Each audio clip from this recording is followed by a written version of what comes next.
So I'm also the head of this Nordic collaboration, Nordic Sustainable Construction, and I will share a bit about what we are doing together. So we have this Nordic vision of being the most sustainable and integrated region within 5 years. And I think all of us sitting here knows that construction is really important to be able to reach that. We have a rather long, intense history, not an intense history, our collaboration on more sustainable construction started a few years ago in 2018, and we have been running these Nordic climate forums since 2019. And some of the people in the room are some of those who initiated it. It was not me, but I'm very happy that some did. Yeah, always exciting with these. So one of the things the Nordic ministers responsible for housing and construction have done is to make this declaration where they focus on low carbon and circular principles in construction. And some of the things I want to highlight from their declaration in 2023 is some of the things we are discussing today and sharing knowledge about. So one is methods for how to make regulation that have an impact on the climate from new buildings. And the other one is this recognizing the potential in preserving and developing the existing building stock. These are some of the input that we are working on today. We had a collaboration with a lot of forces and a lot of strength and a lot of people gathered that ran from 2021 to 2024. Several of the people contributing to this work, both from our authorities, but also across the sector, or either with us online or in this room. They made a lot of good results, but it is now finished. You can see some of the key results in this toolbox. And I brought only 2 with us here today because you will get a status of all the LCA regulation from the Nordic countries and Estonia, and you just got it from the EU. But sometimes you can get a bit, give me the overview, and you get it here. It at least shows when did Sweden start making it a regulation that you have to calculate your climate impact. Then came Norway in 2022 as well, saying, yes, you have to calculate. And then came Denmark in 2023 saying you have to calculate your climate impact, but there's also a limit to how much you can emit. And Iceland, just in September, made it so that you also have to make climate declarations and have a really cool digital surface for that. And Finland is coming up as well. And then from January, it will be in place in Finland. So here you get the larger overview of the LCA regulations, but I think as you know, and maybe if you followed our work earlier, you will know that there's a lot of details underneath, and we have discussed them, and we have made the nice big reports about it, and we also contributed with that into the EU process that is now up for hearing. One of the things we also talked about, because when we put the limit values in Denmark, was that we have to find a way how to calculate reused products. And then we asked all the other Nordic countries and Estonia, how do you calculate reused products in this calculation? And this is an ongoing thing. We don't have the perfect answer, but I wanted to share with you the overview we have made a part of this program. But the new collaboration, because we now have a new collaboration, it's rather new. It was officially started from just before the summer break, and the people working hard on this is here in the room today. Some of you physically here will meet them, and you online will hear more about it now. Because the purpose of this program is really to support the Nordic vision, establishing the Nordic as the most sustainable and competitive region within housing and construction. And we have a focus both on the environmental impact, but also on the climate impact from buildings. This is what we work towards, and we do that really accelerating our capacity and our knowledge, building on each other's good and bad experiences, and also get the input from the sector. That's why some of you are here today and you online. And then we do what we can to enable an aligned Nordic path. The content in the collaboration is this. So Iceland, the Housing and Construction Authority for Iceland, one of them is Elin here in the room, and Pal and Elisabeth, will focus on the things that we didn't manage to do in the first work package, how to make these LCAs more efficient, both cheaper for the industry and better, to make, but also for us as authorities to control them, because this is, of course, very important. And then several other things in the climate task. I think you know that today we will focus a lot on the implementation of this first one. Then for circularity, it's run by the Danish Authority of Social Services and Housing. That's where I am from, and Clara and others here in the room. And we will focus on circularity. So the first task is really how can we use the existing building stocks better. We want to make a catalog with different policy measures that can be used. And the day-to-day is one key input to that work. Then we have EU, run by Boverket in Sweden. We have Thomas here, who is a workplace leader there, really trying to see what is happening in the EU, where can we inspire with the knowledge we have in the Nordics, and also give our input and gather the voices in Denmark to enable that change. And then we have a secretariat, I'm part of that, to try to make it run as smoothly as possible. So we had a few technical challenges, so I will not go into these slides because I'm the moderator, so I can skip through them, but they will be online. They really just go a bit deeper in what we will be working on until the end of 2027. The program is financed by the Nordic Council of Ministers, and that is what enables us really to strengthen our muscles together, because in the everyday life in an authority, it's really difficult to get time to collaborate across. But with this, it's possible, and we are really happy for that. We have gathered all the knowledge, both from the first phase and this upcoming phase in our knowledge center, and you are most welcome to dig into it. So that was it for now. There's no questions for me. You can ask it in the break. You're welcome to ask online as well, and we will answer to the extent possible. There is no break now, but but it is time for something that I have looked very much forward to. We have part of this Nordic collaboration. We have a Nordic LCA authority group, we call it, where we meet rather often, or regularly at least, and share the status with each other. But we also are trying to initiate a collaboration about amongst the authorities on those who work with existing building stock. So today you will get both a status on what is LCA regulation in each of the Nordic countries and Estonia. What do we do to harvest the fruits from digitalization and automatization? And what do we do to use the square meters we already have much better? So with that, I'm really happy to now welcome on the stage Marie from Marie Kunningstad from the DBK. What is that? The Norwegian National Building Authority. Maria, please come. Thank you.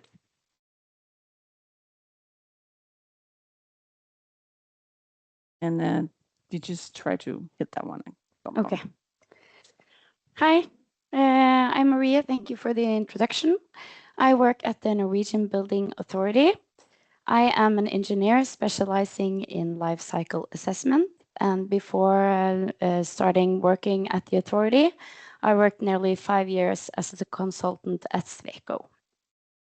Today, I will just give you a short status on our work on LCA regulations, digitalization, and how we work with measures to increase the use of existing buildings.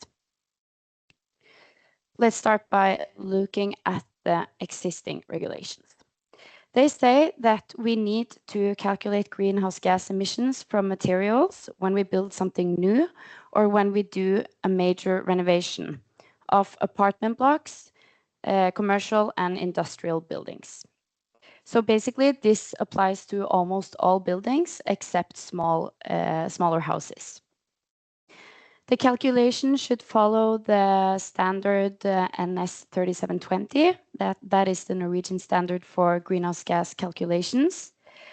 And it has to include the life cycle stages A1 to A4, B2 and B4, and also waste and cut-off materials from the construction site.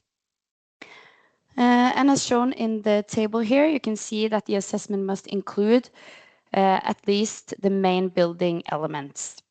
It's also fine to group some of them. So for instance, you can report the emission from roof coverings, wind barrier, and load-bearing structures together under roof structure.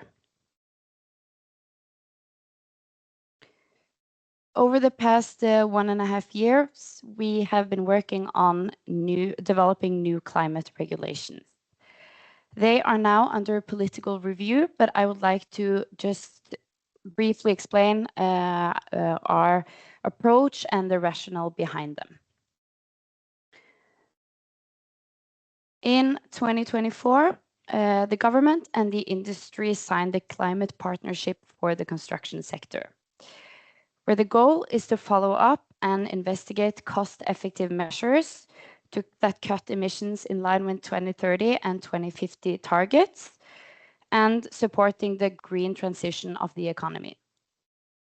As the secretariat for this work, the authority follows up this agreement actively through contact with key stakeholders. We strive to maintain a knowledge base on emission reduction or environmental footprint of the sector. We provide funding to strengthen the competence in reducing emission and also prepare proposals for regulatory changes, particularly in the energy and climate area. While working on the new proposal, we arranged a public meeting in March 2024 and a stakeholder meeting in January this year. It's important for us to get input from all levels of actors from all over the country, since both the standard practices and the level of expertise in the climate area can vary. We have also been in dialogue with both governmental bodies and private industries, such as Enova, the Norwegian State Housing Bank, the Future Built, Norwegian Green Building Council, as well as direct involvements with experts from Skanska, which is an entrepreneur, and the Context, which is a climate expert consultant firm. We have also investigated the baseline alternative, including existing policy instruments and regulations. We have conducted a survey in which the industry stakeholders provided their inputs on how different scopes, both in terms of life cycle stages and building elements, may influence the time requirements and the quality of input data.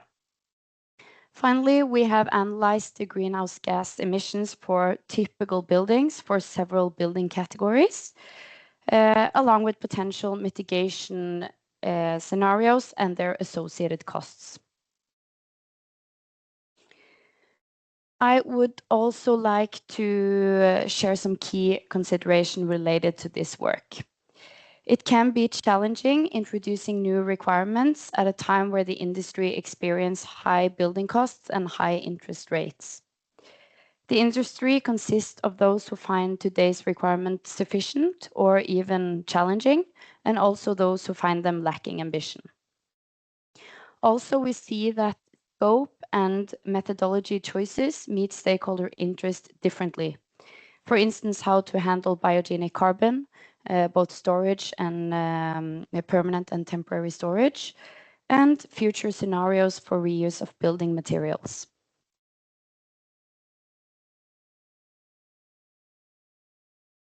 But the aim of the proposal is that it will contribute to reduce the climate footprint of the construction sector while keeping the costs as low as possible. And the proposal is based on existing standards and methods. And now let's talk about digitalization. We have established a reporting platform that can both receive data and integrate with the building permit process. The platform, called Felles Tjenester Bygg, or Common Services for Building, directly translated, is designed to provide access to high-quality data as a foundation for insight, analysis, and decision-making. As part of this work, the authority has developed standardized data templates to support reporting and data flows related to waste management, materials suitable for reuse, and now lately working on the greenhouse gas emissions from materials. The templates follow relevant ISO standards and use standardized format and API for regulatory reporting. helping the value chain harmonize product data with international standards and enable a more efficient flow of information. Control of data quality and data lineage is key to have trustworthy and comparable results. Mechanisms are developed to, for instance, validate the origin of the emission data, check on expected range of specific values, either a life cycle within a life cycle stage or for a building element, and also control of established greenhouse gas limit values. Errors and alerts are returned by the API, and users can review and resend the data. We will also integrate this into LCA software tools like one-click LCA Reducer, and we have a good collaboration with them. And this will also make it much easier for the industry to start using it right away. The illustration you see here is from the waste reporting, which is up and running, but the interface will be quite similar for the greenhouse gas emissions from materials. Finally, we're working to make it easier for the construction sector to renovate and transform existing buildings instead of demolishing and building new ones.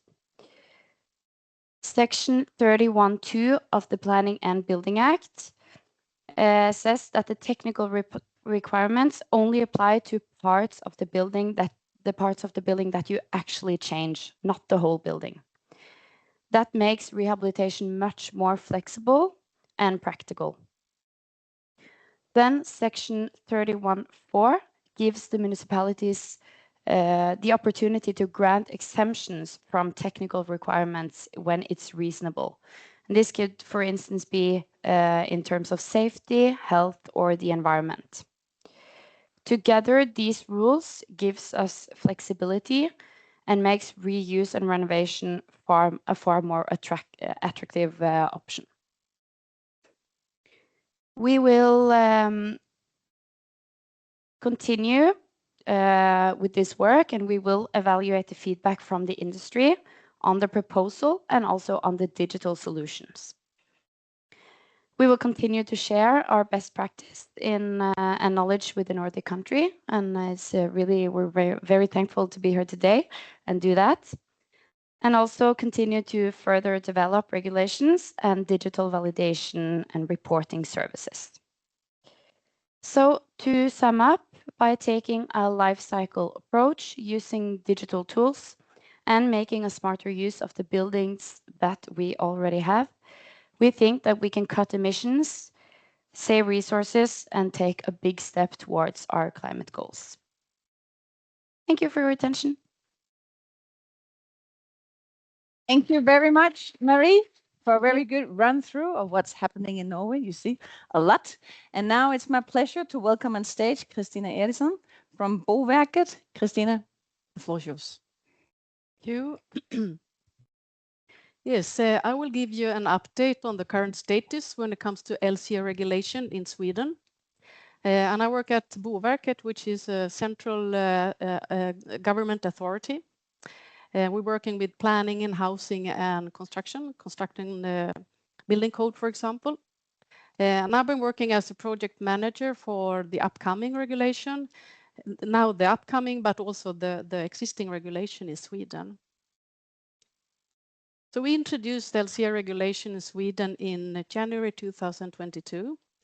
And it is the developer who is responsible to register this climate declaration before final clearance from the municipality, but they register this at the national authority Boverket. And they need to calculate the climate impact from all the construction products in the building's envelope, load-bearing structures, and interior walls. It's not a full life cycle. It is for the module A1 to A5. And for the gross floor area, and they need to register this at Boverket, as I said. We have a national register. We also handle this national climate database with generic data. If you use generic data, it needs to come from this database. You cannot use other data, generic data. And we also perform national supervision in Sweden, and this is made by Boverket. We have made a lot of investigations on the development of this LCR regulation, and you see some of the reports here. We translated some of them to English. And even before we had this regulation in place, 2022, we got the assignment from the government to proceed with the roadmap on the development of this LCR regulation. And this report was published 2020. And one of the important conclusions from that report was that we needed to have a study on reference values on the building's climate impact. So this was the...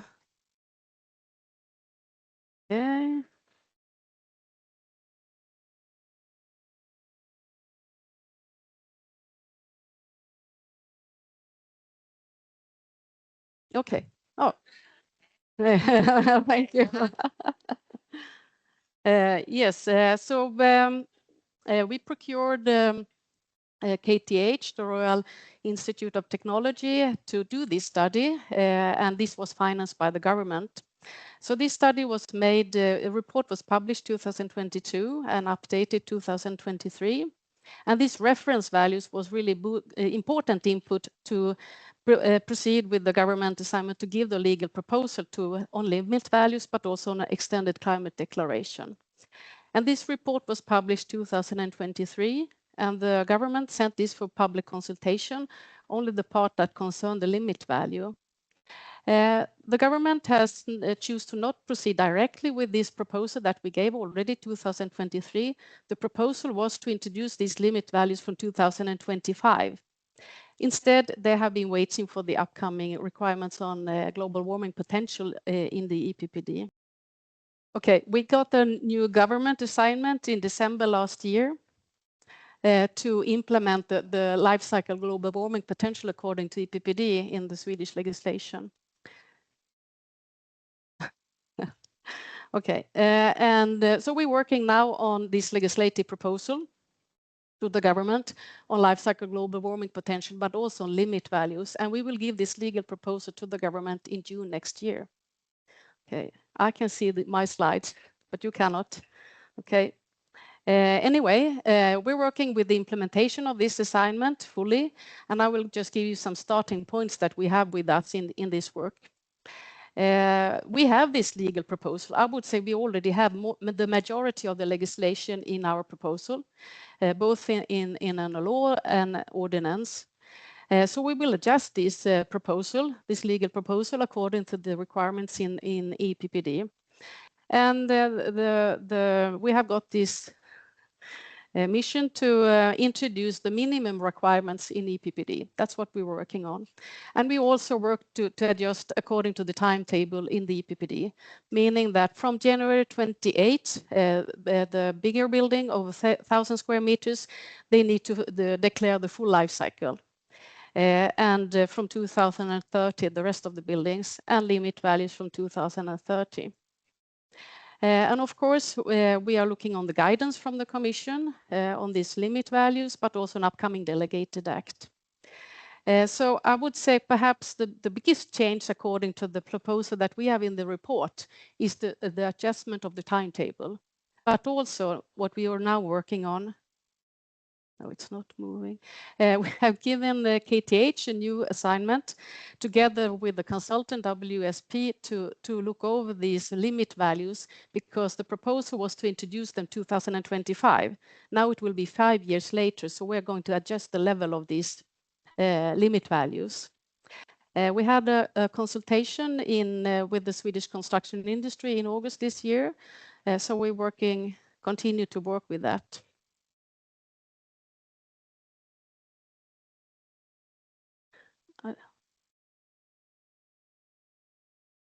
If you're interested of this public consultation and the material, you can find it on our website, but that is only in Swedish. I'd like to continue to talk about what we're doing when it comes to digitalization and automatization. We're not only working with this legal proposal, we are also working with other prerequisites to have in place to be able to do these calculations.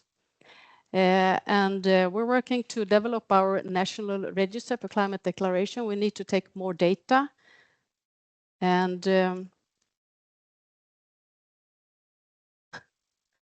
okay, now it's not moving the other one here. Let's see. Interesting. Yeah. Okay. We also look over the method for supervision that we have in Sweden on climate declaration on a national level. And we also need to develop our climate database with more climate data to have the full life cycle and the full building. And also, of course, national information and guidance for this upcoming regulation from 28. But I would say that the biggest challenge is really this method for supervision. As Marie said from Norway, how can you make a quality assurance? How can you trust this data on a climate calculation for a building? And it's also here we see the big work with the development of digitalization and automatization. So we're working on a new concept when it comes to our supervision from 2028. We have the aim to control all the climate impact from all the climate declarations that are registered at Boverket. And we will make a validity check on an overall for all the climate declarations. And we also will require that the developer will send in their calculation basis. Otherwise, you cannot control these calculations. And this will be completely new. And this needs to be sent to the government at the same time as you register this climate declaration. The developer need to also prepare to verify the products that they purchased and used in the erected building. And these climate declaration, the calculation basis and the verification, they need to be submitted digitally to Boverket in a format and structure that is decided by Boverket. Otherwise, we cannot do this control effectively. So the climate declaration will be a public document as it is already today. Anyone can require a climate declaration, but the calculation basis and the verification need to be confidential. And this is the input data for us to do this supervision. So we're planning for having a more automated supervision compared to today when these new rules are in place, 2028. You think it's very far ahead. It's not when you talk about IT solutions to have in place. So that means we need to take a decision on what kind of a classification system to use for buildings elements in the climate declaration, in the calculation basis. And today we're working on, as a starting point, the ISO standard 81346. That is what we are going to continue to develop. And we also need to take the decision on this digital format and structure for the calculation basis, climate declaration and verification. I would say this need to be in place already next year, so we can start to build up our IT solution and have that in place 2028. And we are aiming for continue to have a Nordic collaboration. I know we are not in the same direction, but we have at least the ambition to try to have as much as possible and to make it easier for the industry. That is at least what we have in background. So I just want to mention some of the initiatives we have made to optimize the usage of existing building stock. And these are two examples within the legal field. It's two government assignments that Boverket has had. And we gave in the report I mentioned from 2023, when we proposed limit values and an extended climate declaration. There we have also legal proposal on how to introduce climate declaration for existing buildings with alterations to increase the knowledge also on the climate impact from alterations of building. There's no decision from the government so far to proceed with this regulation, but we have at least a legal proposal on that. Last year, we got a new assignment and we gave a legislative proposal in June this year on amendments to the planning building legislation. And we have given proposal on change to the essential technical requirements for buildings during alterations. And this is to significantly reduce the requirements and thereby the cost. And in that way, better use this existing building stock. I think it's quite similar that the work was presented in Norway. And also, we have proposed to introduce resource management in this legislation as a reason for adapting these requirements when a building is altered. And this is also to promote the circular economy. I have a link in my slide if you want to have more information. We have some English websites. It's not updated on this latest assignment, but it will soon be updated. So thank you very much. Thank you very much, Christina. And now I'm really pleased to welcome on stage two persons. So first, I think Maria will be talking, who has been working a lot with the LCA requirements in Finland, and then Harry will follow. So please, the stage is yours. And just for everyone, while you are talking and listening in, maybe there is time for one or two questions. So you're welcome to think about them. And if you don't get the chance to ask them now, then maybe in the break. But when this, after the presentations, maybe there'll be time. So you can consider. Please, Maria and Harry, the floor is yours. Yeah, thank you so much. So my name is Maria Tianen, and I work as a senior specialist at the Ministry of the Environment in Finland, and I am responsible for the LCA regulation and decarbonization of building stock in a new building. And Harri here.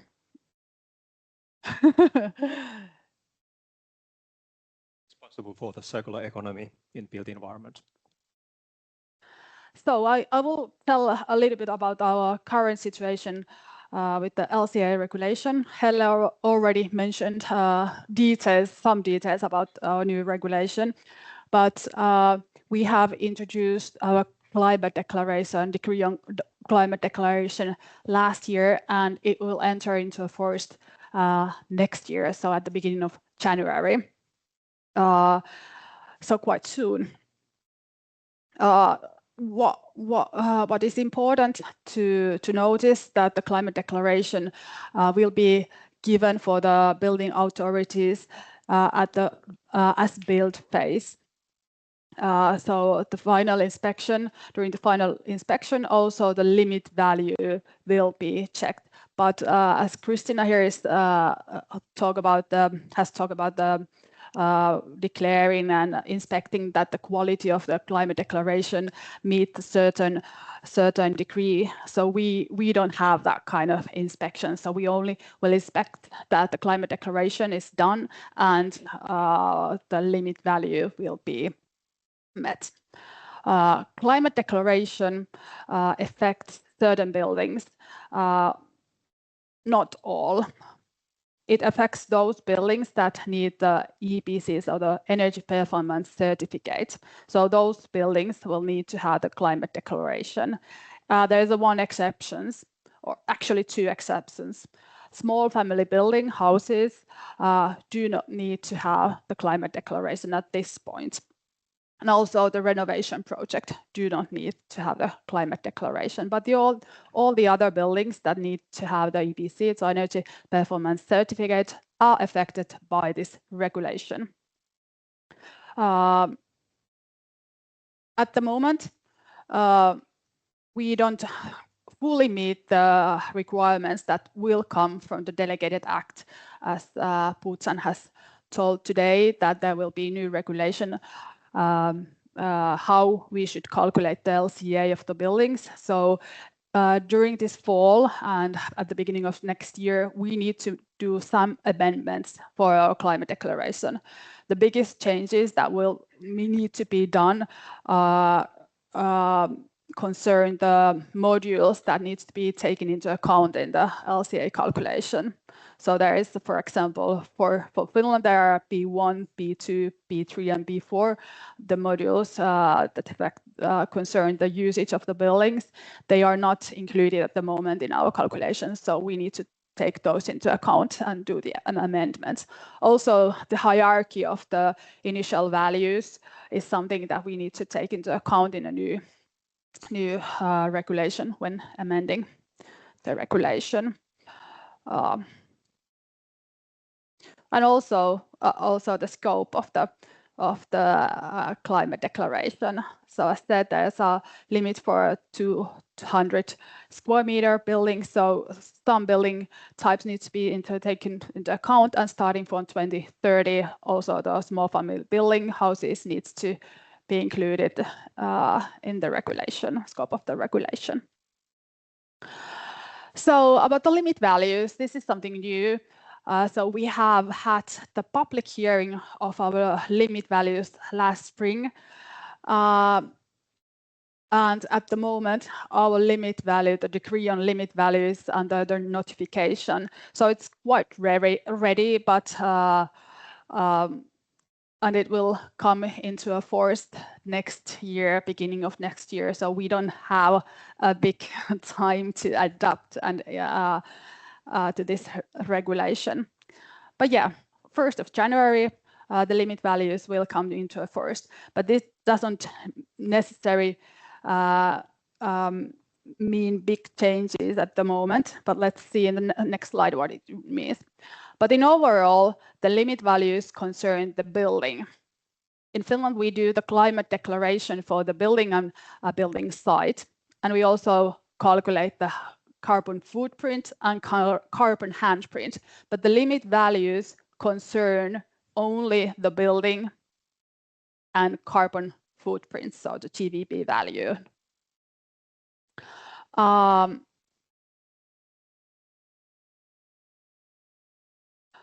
What is maybe important and interesting for you, that in our decree for limit values, we have taken special situation into account in our decree.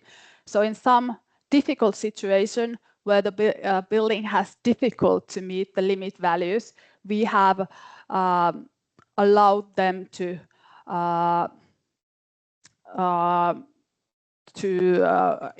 or have a 5% increased limit values. So for example, if the building is really high or the building regulations say that you need to have certain buildings, that could be seen as a special situation.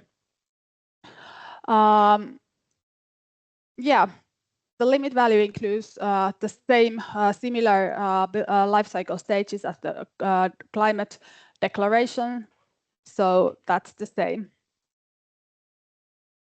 So here are the current values for the limit values. So all the building types have their own limit values.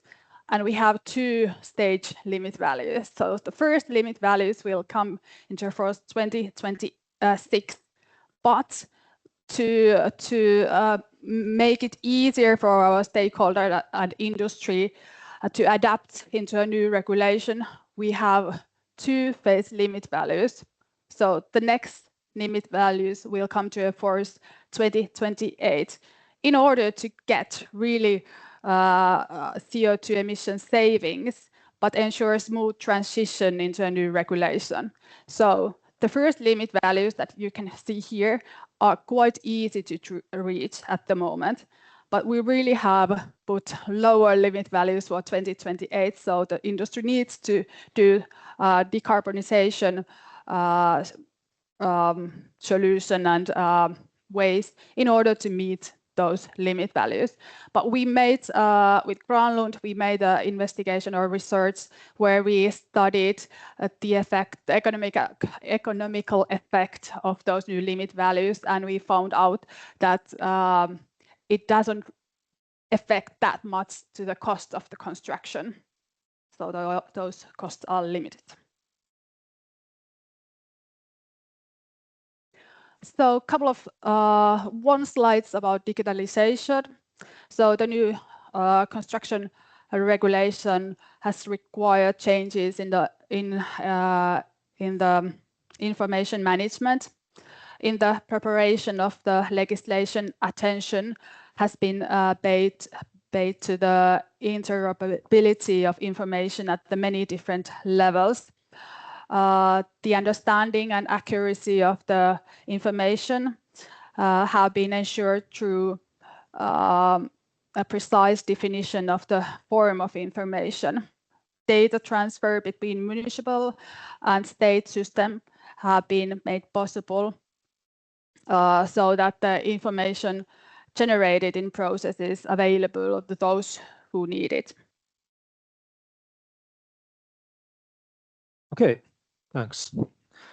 So about this efficient use of existing buildings, seems that, yeah.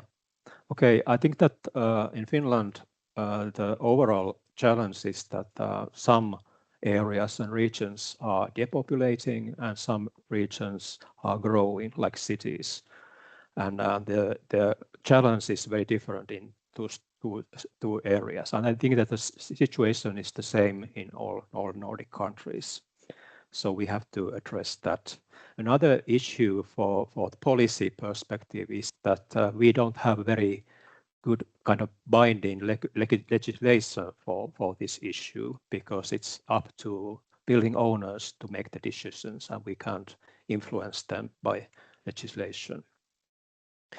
But here you can see the kind of elements of our policies of efficient use of existing building stock.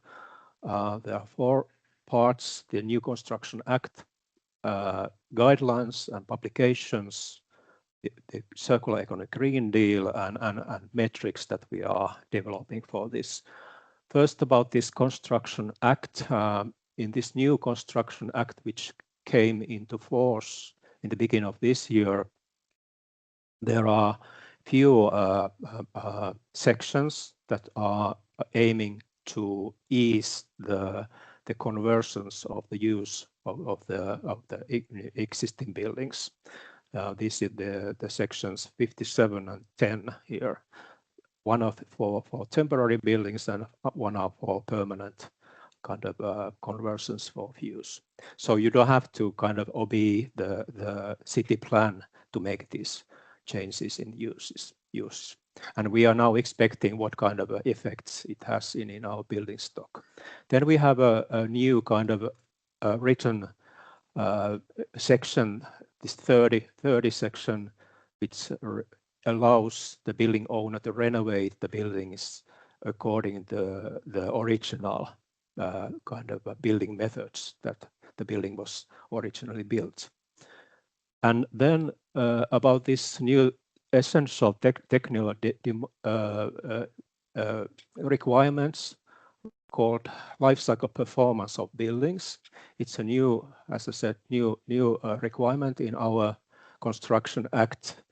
And the idea of this regulation is to prolong the service life of the new buildings in the first place. But of course, it affects also the renovation projects. Our aim is to make it kind of more detailed regulation that you can obey in kind of building permit stages, but we are not there yet. So we're kind of working on that. But we have provided and published this kind of a book, Life Cycle Performance in Promoting Longevity of Buildings. And what we are kind of proud of is this kind of categorization of these life cycle performance qualities that you can see on the bottom. So we're talking about durability, we are talking about flexibility, and we are talking about reusability of the first of all new buildings. So as I said, it's difficult to give legislation for this purpose of prolonging and extending the service life of existing buildings. That's why we are providing a lot of information and giving publications. We are giving publications about how you can kind of calculate and assess the different scenarios of kind of a building that is empty at the moment. What can you do when you kind of renovate it and kind of extend the building, or if you kind of demolish and build a new building? You can kind of count GHG emissions according to these guidelines. Then we also have guidelines for making the changes of uses of the buildings, for especially from offices to housing.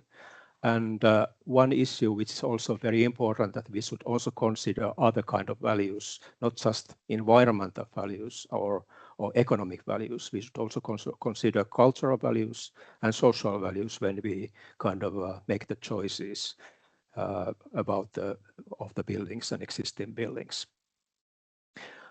Some kind of platform for all the development work in Finland is this Finnish Circular Economy Green Deal, which covers all kind of sectors, but it's also building sector. And in the building sector, you can see these three action categories, which one of those is this preserving the existing built environment and making it more efficient. And this is kind of a bid for building owners, municipalities and companies to kind of make this choice and join this Green Deal and make kind of a promise to do something. And last but not least, we are also developing, because we think that there should be something to stick to and kind of measure also this sufficiency of the existing buildings, how efficiently we use it. We have been developing metrics for measuring this. We call it a measuring utilization rate of existing buildings. This is an ongoing project which is concluded by a Finnish consulting group. And at the moment, we are testing this method now. And in the end of this year, we are going to give our final report. And we are very happy to kind of hear your views about that and work with this in the future and this project that Helle was talking about. Thanks. Thank you very much, Harry and Maria, for an inspiring presentation. And you see, the timing is good. There's a lot of new knowledge to share. I hope you also feel inspired. And now I'm very happy to welcome on stage Hanna-Marie from Estonia. You will share some new updates also from Estonia. So thank you very much. Yeah. So good day. My name is Hanna-Marie Seli. I come from Estonia. I'm a representative of the Ministry of Climate. And today I'm here to give you a brief overview what's been going on in the field of LCA and also how we utilize the buildings, and a little short information piece of digitalization as well. So if we change the slide once, then we will get to the LCA. And some of you might remember that last year I introduced a pretty ambitious targets starting the LCA calculation from 2025. Guess what? We had to change it. And the reasoning behind is the current geopolitical situation we are facing. So all the resources and focus are shifted towards defending the country. But nevertheless, we have some good examples in the country that are doing the mandatory calculation by themselves without forcing from the yeah, thanks. Let's see. So the first public client is doing the calculation mandatory, and we are very, very happy to see them doing that. But the new timeline is on the paper here, and it is pretty consistent with the new EBBD recast that was published and adopted last year. And firstly, we will conduct and publish the roadmap, which will detail the introduction of limit values. And then from 2028, we will start with the life cycle GVP calculation for new buildings over 1,000 square meters. And followed by 2030, where the calculation will apply to all new buildings together with the limit values. Yep, so it means that in 2026, we will prepare the necessary regulations, making sure it will be aligning with the Commission's delegated act that will be published later this year. And on the digitalization, I would like to say that I'm very happy that Estonia got its first BIM-based building permit issued this year. So yeah, here a round of applause. It was the city of Tallinn, and this marks a major milestone for us, as BIM allows automation in permit processing, from checking compliance to filling out the forms. And it makes the process much faster, clearer, and more efficient for both the authorities and the applicants. But now on the utilizing the existing buildings through the lens of renovation. In Estonia, we conducted a long-term renovation strategy in 2020, and the main goal is to completely renovate the existing building stock that was constructed before year 2000 to a level of energy performance class C by the year 2050. And this would mean that we have to renovate approximately 45 million square meters of buildings, which include about 100,000 detached houses, 14,000 apartment buildings, and 27,000 non-residential buildings.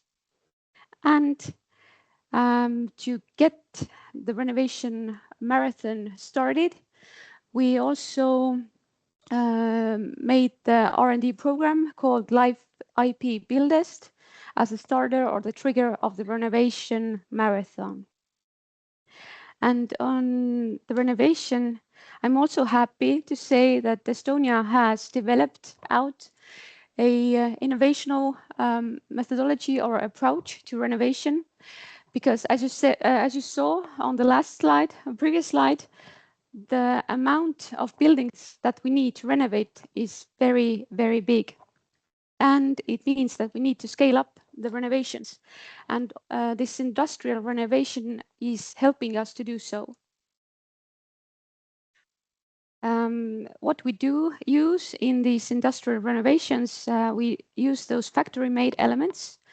And as you can see on the image below on the right corner, there are several layers in the element that would include the insulation, external cladding, windows, and even ventilation ducts, because no renovation project, major renovation project, will be done without ventilation systems. Estonia is really high and really strict on the renovation side, if I may say so, because if we are doing the big renovations, then let's give the building what it actually needs to contain the new state and give them the lungs that they need. So the elements itself themselves are produced off-site in the factory, and then after they are produced, they will be transported to on-site, and they will be attached to existing building facades. So it's basically like playing with Legos. We have the existing building, we take the elements and we attach them to the existing facades, and that's how it's done. And there are several benefits to this approach. For example, we have seen the results, and approximately we get 50 to 60% of energy savings.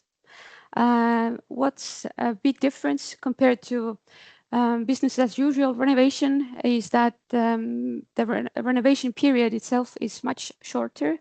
It can be up to 50% shorter. So imagine that. And there's also a factor in play that we can optimize the material use, and there will be much less construction waste thanks to making those elements in factories. And also there's no scaffolding around the buildings because they are not needed.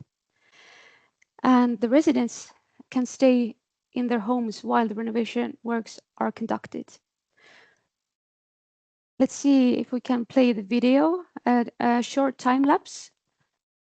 I hope it works. Fingers crossed. Oh no! What's gonna happen now? Pretty much the time lapse shows how the renovation is being done on site. So yeah, as I said, the Lego game is gonna come, if it's gonna come. All right, but perhaps maybe then later you can see the slides and you can click play and perhaps it will work.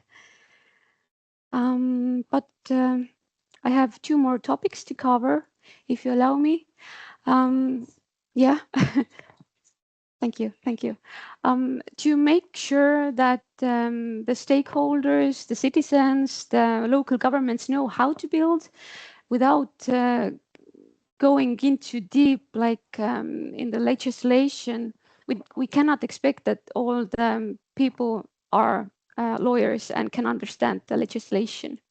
So for that, we created a digital construction guide, an online tool to help citizens and companies, and it helps them to navigate building regulations easily while reducing the risks and preventing unexpected costs and supporting the digitalization of the construction sector.